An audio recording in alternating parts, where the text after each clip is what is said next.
Hello everyone, সবাই কেমন আছো? আশা করি ভালো আছো। নতুন একটা ভিডিওতে সুস্বাগতম। তো আজকে দারুণ একটা রেসিপি তোমাদের সাথে শেয়ার করছি।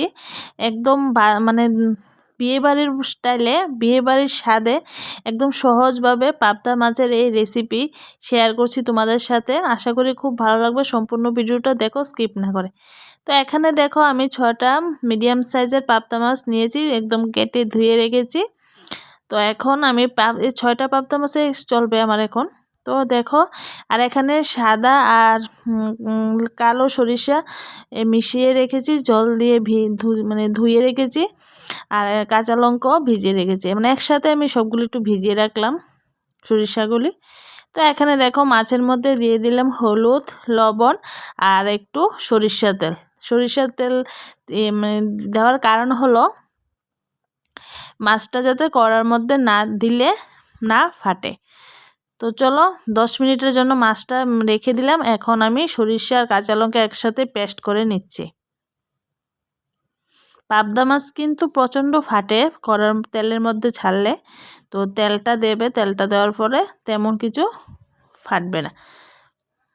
তো চলো গ্যাসে একটা ফ্রাই প্যান বসিয়ে দিলাম। ফ্রাই প্যানে দিয়ে দিলাম তেল, সরিষার তেল। তো একটু আমি তেলটা গরম হয়ে গেছে, একটু লবণও ছিটিয়ে দিলাম। এখন মাছগুলি দিয়ে দিচ্ছি। তো চলো, আর আজকে কিন্তু মাছগুলি তেমন ফাটছে না।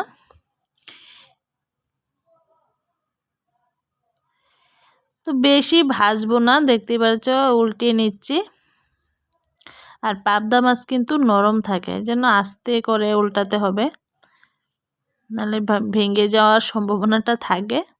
তো চলো, আমি বেশি ভাজবো না। আর পাবদা মাছ কিন্তু বেশি কড়া করে ভাজলে এর স্বাদ চলে যায়।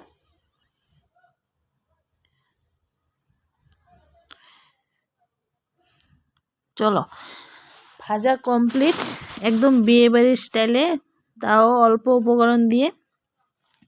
তো এখানে তেলের মধ্যে দিয়ে দিলাম আদা কুচি। আদাটা আমি একদম কুচি করে নিয়েছি, তোমরা চাইলে একটু পেস্ট করেও নিতে পারো, আমি একটু কুচিয়ে দিলাম।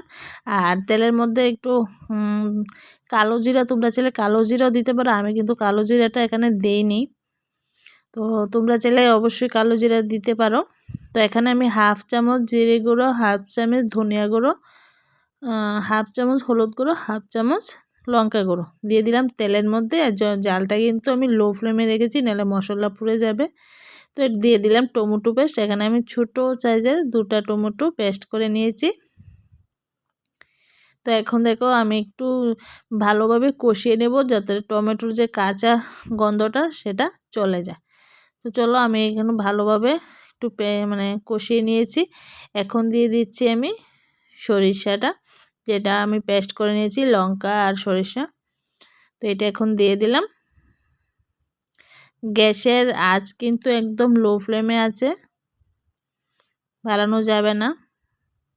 আর আমি কিন্তু এটা কিন্তু কষাবো না বেশি, কারণ জল দিয়ে দেবো, নাহলে সরিষাটা তেতো হয়ে যেতে পারে। জল দিয়ে দিয়েছি, হালকা একটু জল দিয়েছে। তো চলো, এখন একটু ঝোল দিয়ে দেই।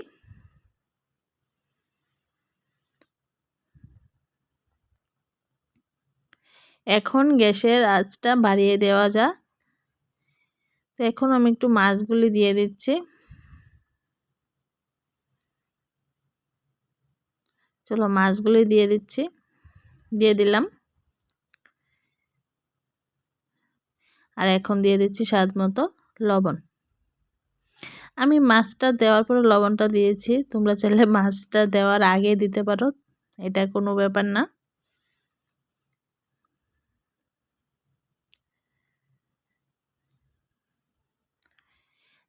তো এটা কিন্তু আমি বেশি মানে কষাবো না, দেখতেই পাচ্ছ আমার কিন্তু রান্না কমপ্লিট।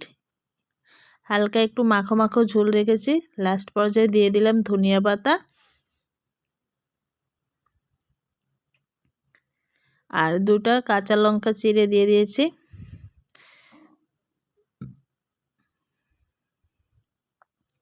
তো আজকে একদম সহজ রেসিপি তোমাদের সাথে শেয়ার করেছি, কেমন লেগেছে অবশ্যই কমেন্ট করে জানিও। তো রান্না কমপ্লিট, নামিয়ে নিয়েছি দেখো। তো আজকের ভিডিও কেমন লেগেছে অবশ্যই কমেন্ট করে জানিও। যদি ভালো লেগে থাকে প্লিজ চ্যানেলটা সাবস্ক্রাইব করে দিয়ে আমার পাশে থেকো, পাশে থাকা বেল আইকনটি ক্লিক করে রেখো যাতে নতুন ভিডিও তোমাদের কাছে তাড়াতাড়ি চলে যায়। তো আজকের জন্য টাটা, সবাই ভালো থেকো, সুস্থ থেকো। চলো।